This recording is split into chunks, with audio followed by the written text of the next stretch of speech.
સુરત શહેરમાં મનપા દ્વારા મોટા પ્રમાણમાં વ્હીકલ ટેક્સ ચોરીનું કૌભાંડ બહાર આવ્યું છે। શહેર બહારના ભાડા કરાર બનાવી મનપાની તિજોરીને ચૂનો ચોપડવાનો ખેલ આદરવામાં આવ્યો। મુદ્દત સ્થાયી સમિતિમાં વ્હીકલ ટેક્સ માટે નક્કર પોલિસીની માંગ કરવામાં આવી છે અને નોંધણી સમયે આધાર કાર્ડ સાથે અન્ય 2 પુરાવા રજૂ કરવાનું સૂચન આપવામાં આવ્યું।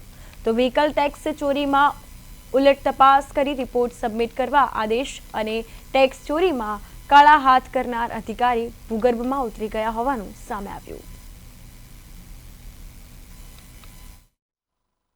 અમારી સ્થાયી સમિતિની બેઠકમાં સ્થાયી સભ્યએ રજૂઆત કરી હતી કે કોર્પોરેશનની લિમિટની બહાર રહેતા ઘણા એડ્રેસ બતાવીને વાહન ટેક્સની ચોરી થાય છે।